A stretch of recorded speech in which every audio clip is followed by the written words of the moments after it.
Asibingelele obingelele babo dokotela babo wesizwe bojabula umfana omhle nje kehle umzulu amancisi. Abantu bakithi ubaba udokotela umelaphi wendabuko oyinyanga ngiseThekwini la ngisebenzela khona. Ubaba udokotela if ubengakwazi ukuthi enze okuhlukile nalo bengakwenza, but I have to give you my address. I-address engiyona number 72 Dennis Harley Street, corner of Queen Street and Albert. Sisebhilidini between Nedbank House building. Sise 19th floor, studio number 1, dark room. This is Baba Udokotela wesizwe ojabulile. Namhlanje nginiphathele i-topic kodwa bakithi ngiyangikhohlwa ukunibonga. What we are doing for Baba Udokotela is basic. Thank you very much. Namhlanje siphethe i-topic ethi attain black wallet or noma thola wallet omnyama. Yeah, this is Baba Udokotela. Engizocela ukuthi abantu abakwazike ukuthi Baba Udokotela njengenyanga, and then abantu abaphume kulomqondo ukuthi yini uyilindele enyangeni, yini uyilindele ukuzwa enyangeni, because I eliminated this culture of khuluma ngezigubhu, this culture of khuluma ngezigubhu at all the times. I stopped that. I said, as inyanga, I know more than isigubhu. My mindset is not trapped inside isigubhu. My mindset is bigger than isigubhu. Because if we as inyanga, whenever you watch a channel 8, I'll be putting isigubhu la, I'll be putting a horn, I'll be putting uphondo la, I'll be putting this, I'll be scaring people, putting bones of the dead animals. No. Akubona unyanga lo. Unyanga, we have to grow up. We have to buoyant. Buoyant. Ingane yami ayiwazi ukubuoyant. Hey wena, ukopela nje kumathekeni amazumba. Nje izumba. Efilikopelisa kamnandi libhaletha ngene lokuthi ethangeni. Bakithi, this is Baba Udokotela babo wesizwe ojabula umfana omhle nje kehle umzulu amancisi. Next time kule channel ngoke ngikhulume into ewumsangano, but umsangano very constructive. I repeat, kule channel ngoke ngikhuluma ngento ewumsangano but a madness that is very constructive. It will open up your eyes and start to understand things, because wena utshelwe nje ukuthi eJohannesburg kungalaphi, but lelo bhodi likutshela khona likaze liye lapho. Inki nje obhala umuntu futhi nayo akakaze eJohannesburg. You understand? Bonke abantu ababhala imap, they never been in overseas. Babhala ukuthi New Zealand ukubhabhala akazayi kwalapha eNew Zealand. Yeah, this is Baba Udokotela. La into engifuna ukuyisho ilen. Kodwa for the next videos ngizoke ngikhulume ngeBhayibheli, ngikhulume ngento efunda osala iQuran. IBhayibheli, we were once deceived. In the Bible we were once deceived, or we were once told that iBhayibheli line New Testament and Old Testament. There's no such thing as that. iBhayibheli has only one testament. What about Quran, Baba Udokotela? Quran has only one testament. One testament. The testament, it's about Prophet Muhammad, peace be upon him. Only. The Quran, it has only one testament. That's all. There's not 3, 4, 5, 6, 7, 8, 9, 10. Fine. Okay. Even those people who read Quran, they are not enlightened in that level that they are only reading one testament and there's no other testament but one testament about Allah. That's Allah and his Prophet Muhammad, peace be upon him. That's all. Comes to a Holy Bible. A Holy Bible, it only has one testament as well. A testament that talks about Yeshua HaMashiach, peace be upon him. That's all. You call him Jesus Christ because you hate him. The testament talks about Jesus Christ. That's all. It is a New Testament. What about Old Testament, Baba Udokotela? The Old Testament is not a testament. It is an old books compiled together, because in old those books talks about the creation. It talks about wars. It talks about this. It talks about people raping each other. It talks about men sleeping with others. That is not a testament. It's just a history documentary compiled together. Because why, Baba Udokotela? How you can support your statement that The Bible has only one testament. Okay, let's come to the word testament. Testament coming from the word testus. Testus coming from the word diatheke. What is diatheke, Baba Dokotela? Diatheke, it means will. W-I-L-L. Then you underline it. That is will. A will, it what was left by the king of the Zulus. Usenza ngakhona. What was left by Ushaka, what was left by Utengan, what was left by all those are the tests, those are the will of the Zulus. Thina singamaZulu sine will esishiyelwe isilo sokuba ngamaZulu and ukuthi sizoziphilisa kanjani sinalo will. That is our testament. And then Jesus Christ, he left the testament, that so-called a New Testament. Ngoba igama elithi testament lisho ukuthi iwili esuke yenziwe umuntu efundwa only if uma esefile. Most of the people who are on all so-called Old Testament, it was written when they were still alive.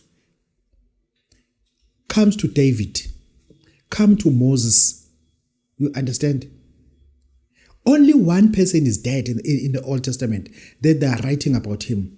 That is Adam and his family. That's all. But that you cannot say it's a testament as well. It's not a will. Because intentionally, Adam did not have any plan about his author. Who's going to be his author. He was not even aware that people will be gossiping about him. You understand?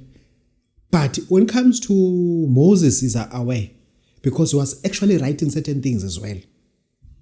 You understand? When it comes to Noah, is aware. That is not a will. A will iyabhalwa ifundwe umuntu uma esefile. That is why we only got one testament.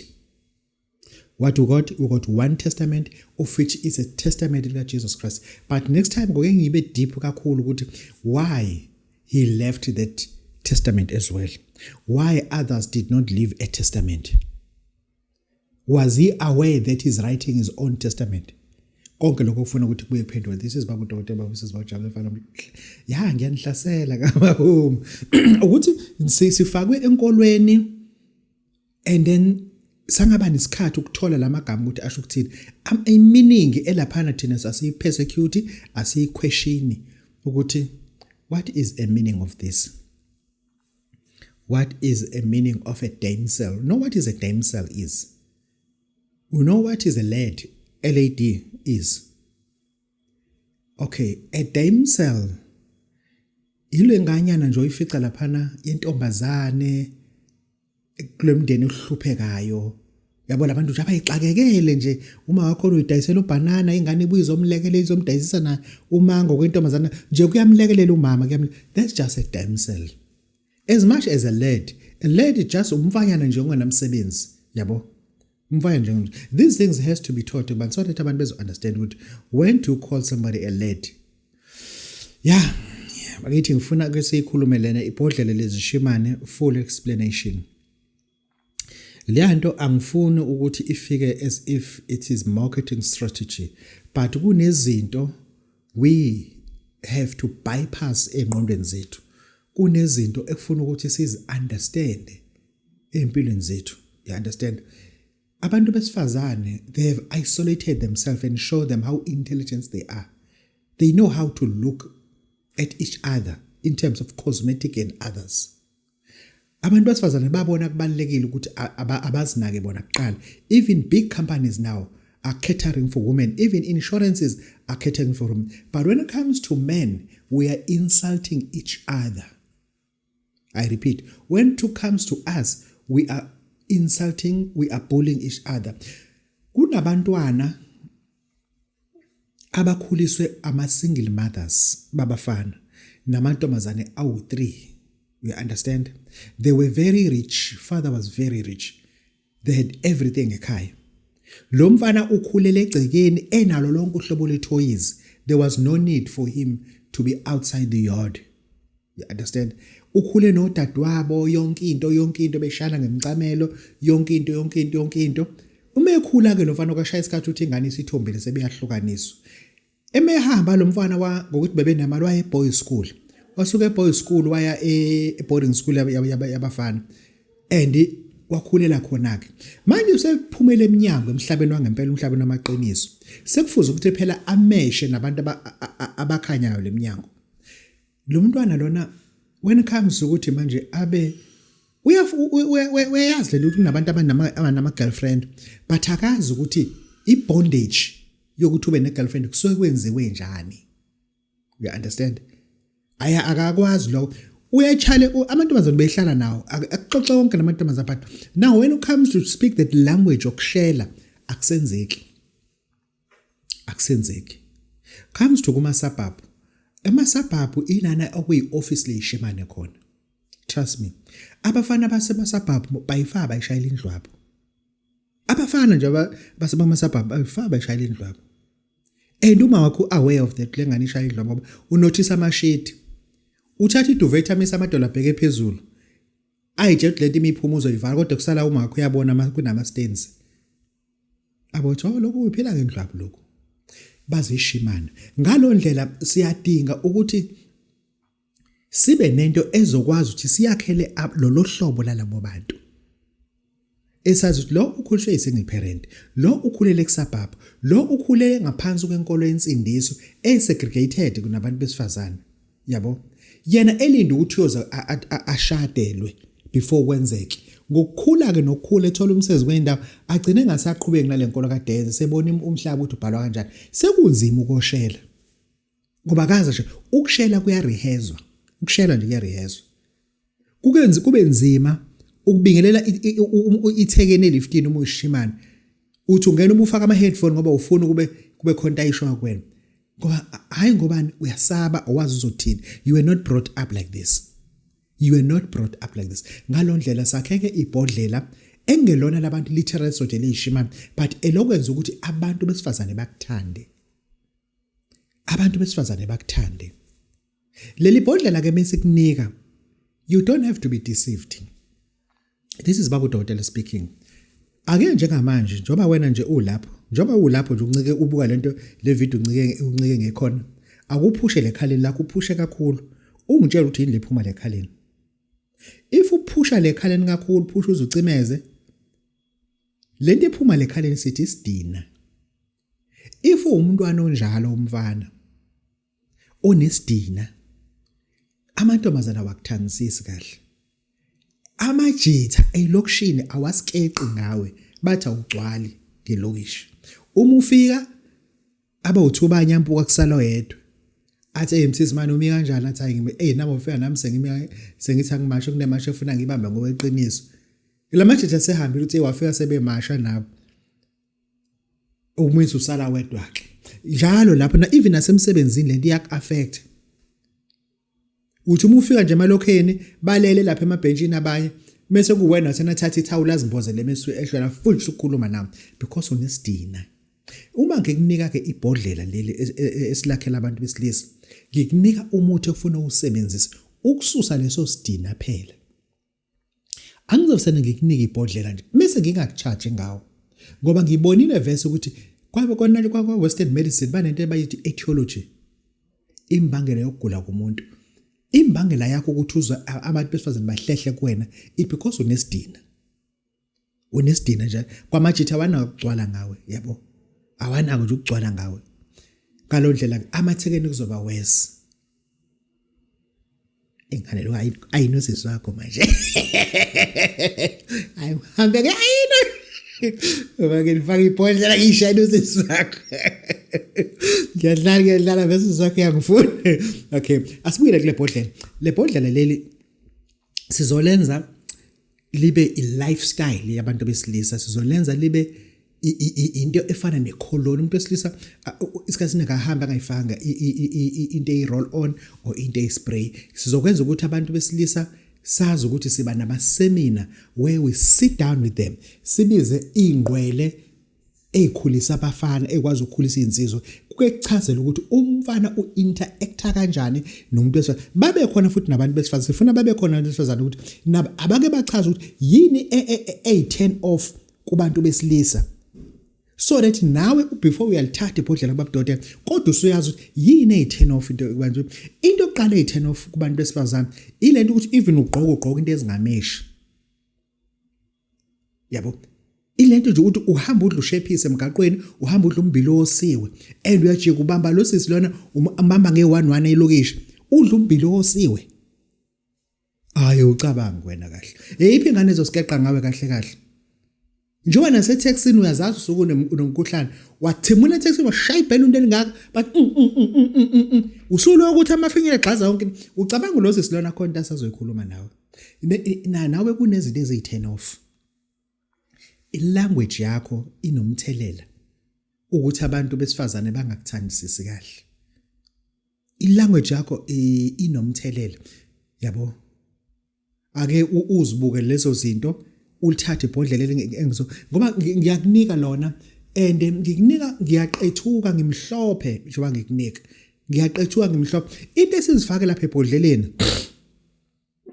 ngizokutshela nje ezinye ufuna uzazi hayi ufuna uzazi ngeke ngiyizisho zonke ngoba I'll be selling out ama ingredient but uma sikuthumelela ngomantindane ufika uhambe ngesende kuphela uyalithanda ucansi umantindane that's number 1 so ufakile ke lapho okwenza ukuthi umuntu esifazana uma ekubuka avukelwe imizwa bese kuzoba amafutha emvubu isithola siwafakile lapha and iyalithanda ucansi leyanto bese sofaka umkhoma so ufakile lapha sangilalela nje kodwa saze safaka into esibiza ukuthi upiyano silifakela ukuthi ke thandeka ke nje kubantu olwenhlanhla kupiyano sesenza ukuthi uthandeke ke kubantu sathi safaka nalokho kunye ke ngikusho ngoba kuyinhlamba mingithi ngiyakusho la ku social media ngaba inhlamba sathi safaka imithiki lana ngifuna ukukunika le bhodlela ngazi ukuthi ngikunikelana ngikunike le bhodlela ngibe ngazi ukuthi ngikunikelana this is babu Dodi Boys bawujabulile sekuzothi ke wena othi uhanjelwe umuntu unonyaka ahamba 2 years ahamba uloka ahamba ngephasika manje uyasaba ukuthi ubuyela njena ekhaya njengoba besho ukuthi umakoti akakaze abuye uzothini kubazali ngomuntu ohambe ngephasika ngiphethe ke abafana bomoya ngiyichaze futhi indaba yami abafana bomoya bawu 3000 rand kodwa njengamanje ngizokunika wena ngoba ngifuna ukukuprovela ukuthi we do have umuthi kwaZulu umufuna umuthi oza kwaZulu Natal sinawo umuthi ufuna umuthi wecala ukhona la ufuna umuthi wenduku ukhona la ufuna umuthi okukhanda inkabi khanda inkabi ukhona la kwaZulu Natal ukhona la kwaZulu Natal umufuna umuthi okusatshwa abantu ukhuluma into oyithandayo chamele uchitha utshwala benzizwe ukhona la kwaZulu engisho ukuthi sizinyanga we know what we capable of we are capable of listen to me carefully ngakhe ke abafana bomoya bomuntu othi ngihanjelwe babudokotela umakoti wami uhambile ngalondlela ke lo muntu loyo into esomnika yona iyodwa somnika abafana bomoya ke akusona isikhafulo ngoba usukhafule wenela thatha ungitholele iphepha leli elingana line yabo lamaphepha asenziwa ngphotocopy thola lelo phepha ungitholele ipeni elimnyama musu ungitholela lento enibiza ukuthi umadubula umanyazini musu ungitholela iglycerin lezi zinto lezi zidinga ukuthi usebenzise uthake ngazo uma usuyithuma lento uma uhlanza iglycerin nomanyazini it causes combustion kuzovutha but ifuna into ihambe ngomlilo yakuyena uma uyigovuza igovuza ngento engacijanga ewukhunjo olibhedayo uma usuyambiza umkalele ungasho ukuthi akezela manje ngoba wenza into impossible ithi alingaphelile lisonto bafana bomoya ningamlandeli ngoba abantu abaningi bebethuma lezi zinto bathi njengamanje akezela into virtually impossible wena usesowethu lo muntu usefereneghen umkhafula ngo11 ebusuku uthi akeze ngani yabo ngoba lento ufuna ingene njengedlozi kuyena imdimanda even emsebenzini athi ngeke ngisafuna ukubona babo engane shuthi mhlamba kaphila khona lento eloku ingidla ngaye yebo ngisamthanda kodwa nje khona into eloku ingidla ngaye lento angithi uyayitshela ukuthi alingapheli leli sonto engafikanga Kufanele umuntu usukumbiza kodwa ke ngitholele ipeni elimnyama yiphepha elingenabo layini elingabhaliwe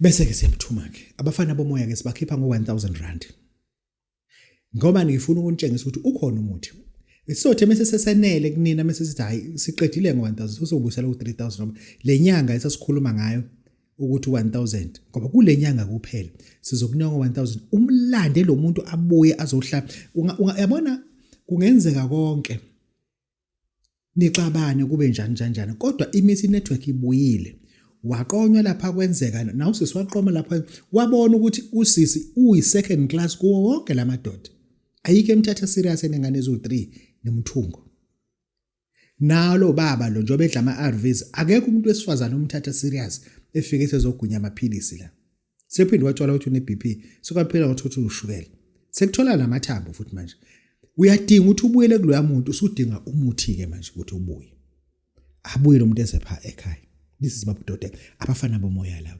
R1000 ake sikufundise ke lana into okususa lesidina onaso ozozodinga into zokulanda abantu uzana unesinyama vese nawe kunesidina ngifuna usisusa kwena hamba uye ngithengela uye eplazini ufike uthenga amaqanda empangele uwabulale uwadle amaqanda uma usuthatha amagobolondo akhona wagaye yes musu ngitholela usawuto raf musu ngitholela ihani ujule news ngitholela icinnamon uke ugeze ngalento le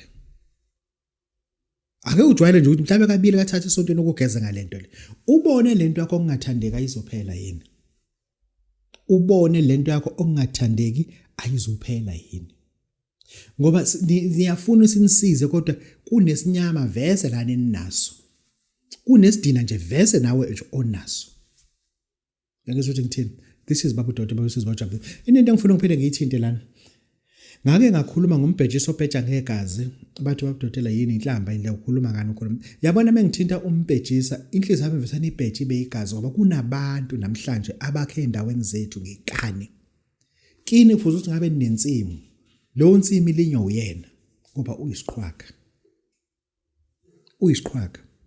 kunomuntu namhlanje osebenza ku department okufuze ngabe ku-isolate yena osebenza lapho usebenza yena lapha ngoba yena uyisiqhwaga ngalo ndlela umbhejisa awabantu abahlangana ngawe ukuthi wena ubandlululeke o wena uthume kuphuthu labo bantu abafuna ukuthuma uphuthu ake sithole umbhejisa obheja ngegazi ngizokunika umbhejisa obheja ngegazi ngifuna ugeze ngawo ufake inalithi ebovu unalithi eyodwa ufake lapho uzoshintsha ube bovu ngoba ubheja ngegazi ushintsha ube bovu umusu usuyageza ubabize kodwa ungalibizi igama lomuntu I'm not promoting ukuthakatha meseke uphele lapho komusu ungeze ngombhejiso obheja ngegazi omnyama qala ngobovu umusu ugcina ngome wena uzogeza ugcine la ikhanda ungaligezi ugeza phuma ezantsi ubheja ngegazi umbhejisa lapho ubheja ngegazi ngeke khohlwa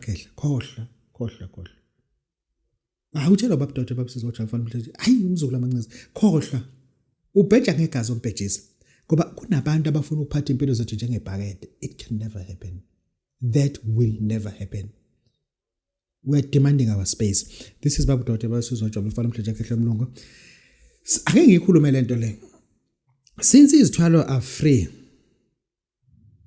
kodwa kuzoke ngiyichaze lana since izithwalo are free when we are abroad when you die there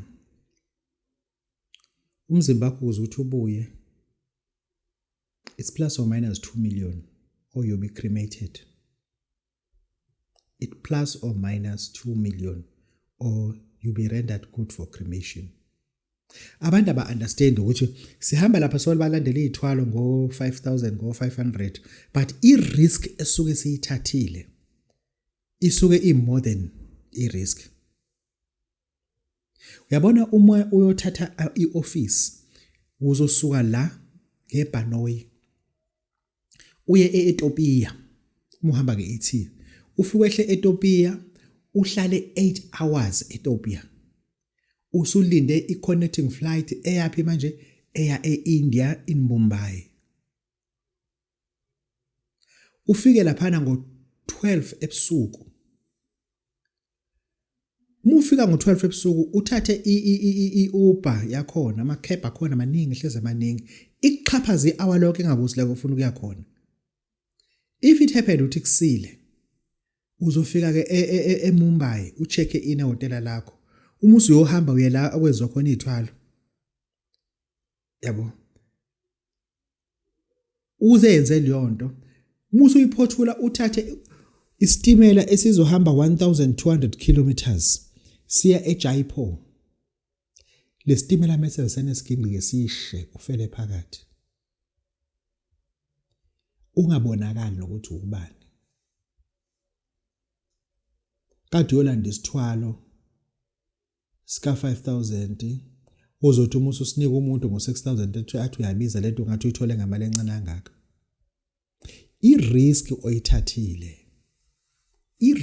oyithathile yabona sake sahamba nenye insizwa this is on record sikolanda ioffice namhlanje lo nsizwa imhlophe lensizwa namhlanje uMajozi safika la ngamtshela uMajozi ngathi yabona Majozi mecontents kawo la akekho umuntu ozophuma la kunentaba uma uyikhuphuka it's 1 hour 30 minutes if ukhuphuka lentaba it's 1 hour 30 minutes uma uyikhuphuka ngemoto wena uzongitshela ukuthi by a car i-distance ka 30 minutes imoto isuke ihambe kangakanani lo moto isuke ihambe close to 80 kilometers in 30 minutes izohamba nje ingaphazamiseki but ikhuphuka intaba imoto for 30 minutes lentaba iyazwinga indlela khona kanje iyatwista kanje and umgaqo wakhona technically one lane ziphambana la le ukuthi kanjani ziphambana ngibuza futhi ziphambana nje la wena uzuthi ngangcono kuba eyethu yona engapha but umbuzo ukuthi uma wena ngena ngapha mengingaba lela dwala laphezulu linifahlazela ningasinde ngoba ngenze insinde le ngapha yenu uma ukuthi iyaphunyuka iyorolo yokhala phansi ngenze insinde i-risk ikhona ka left ikhona ka right uyolanda isithwalo osithatha mahala mase expect ukuthi umuntu umufika nalesithwalo uzofika umnike mahala no you can't do that you cannot do hamba uye Anasaka Island Anasaka Lake Google Anasaka Lake Anasaka khona egcinene no R Anasaka Lake and the about there kuneyikepe lapha lezi ikepe zihamba 20 minutes meziya lapha kuyilake ene island phakathi abayingakho bathi Anasaka Lake or Anasaka Island kune lake yodwa phakathi la kwenza khona umsebenzi lesasikepe lesana nike nihambe nifike nincikiswe kwesinye lesenu senze overload oba lesasadumi sesifuna ubacwilisa laba bantu and you do all that for free and umubuye nesithwalo usinika umuntu mahala because I didn't understand bengi expose ngamabomu ukuthi do you know ukuthi lethwalo sinikezwa nezimali engakanani safika lapho sihamba nenye insizwa siyengolongoza ngangihamba nama-bodyguard awu-3 kusezoba mina uNdimande ola eMpumalanga province eKindros laphana bazama it was on record as well kwazanywa indlela ukuthi asibulawe siphucwe imoto but inkinga ekhona kuneyalo abayishiye lapha kulabantu abasiphelezela angeke bakwazi ukubuya bezothatha imfanelo zabo thina singekho bashiya into zabo lapha ecritical eziyi-evidence esathi mabesisuka thina kwakusuka abantu lapha babuza ukuthi labantu abahamba ngale moto bayaphi kwathiwa hey babizeni izigebengu labo banquma laba bantu mebethi basifonela abasithola ucingweni solanda isithwalo engorongoza taking capital risk. And mase sikunika nesithwalo uma uthi wena babudokotela lethwalo uthe izo 5,000, indeed izo 5,000. Kodwa i-risk engiyithathile is greater than that. I-risk engiyithathile is greater than that. Engorongoza, they only planning how to steal your car and kill you. I understand ukuthi kulamazwe anga esihamba kuona, when they kill us, what they do. You just don't understand. Number one, they just don't kill you. They harvest your kidneys while you are still alive. They harvest your kidneys and sell your kidneys excellent amount of money. Excellent amount of money. And thereafter they will and thereafter they will bleed you. And they'll sell your plasma. Excellent amount of money. Plasma, it is used to cure cancer. They've got clients in India, they've got clients in China. And they will bleed you, keep on forcing you to drink water. So that you keep igazi lebalifuna. Thereafter they start to harvest things emzimbeni wakho abazidingayo.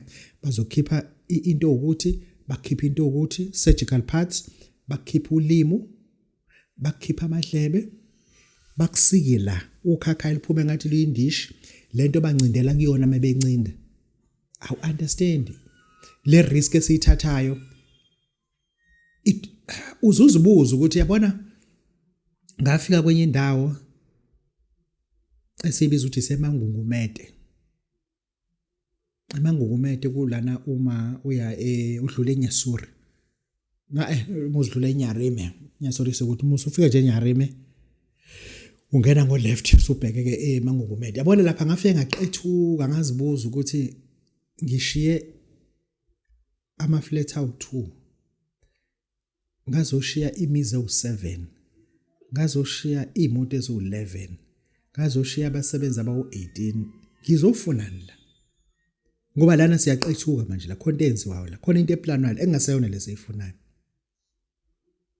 Khona into abayifunayo la engasayona la, satshengiswa indawo yokulala. Ngathi mina ngizosusha emotweni ngenze ngilale lapha. Kwathiwa hayi lala laphana ngekwazi ukulala kahle emotweni sekulungile. Athi mina ngeke ngilale lapha yana ngizolala emotweni. Ngathi ngeke ngilale lapha ngizolala emotweni. And wabona futhi ukuthi bese ngithi ngeke ngilale lapha akusayona into ekade icatshayo. Engisho ukuthi azinike ukuthi ke i-risk esiyithathayo engakanani. I-risk esiyithathayo engakanani. Ake sikhulume la. Ngifuna ukuthi umuntu ofuna ngimakhele into yomsebenzi njengoba ebethi abantu bayifuna imali kodwa bayifuna izithwalo, ngitholele isikhwama esiyi-leather esiyi-wallet leqinile ebiza leyo 4,000. Musu ufike ke nalo msebenzi loyo, musu ngiphathele iglycerina, ungiphathele umanyazini, ungiphathele lezo zinto lezi mase sithenga inyama enkomo ebovu, mase ke siphatha ugologo obovu noma ngabe idlobo nogologo kulungile. Mase sihambe nawe ke ebusuku sokwenzela ke lento leke. Kodwa phela uzophatha imali, phela hayi le mali lena yakho yama-clown cash. Hayi imali le yama-clown cash, phatha imali ngempela. Phatha imali. This is Babu Dr. Babu says Bawujalo mfana mhleja khehle mzola amancengesi. Bengifuna nizazi lezi zinto ukuthi yes, ithwala kodwa i-risk is too much. It's too much. This is Babu Dr. Siyabonga.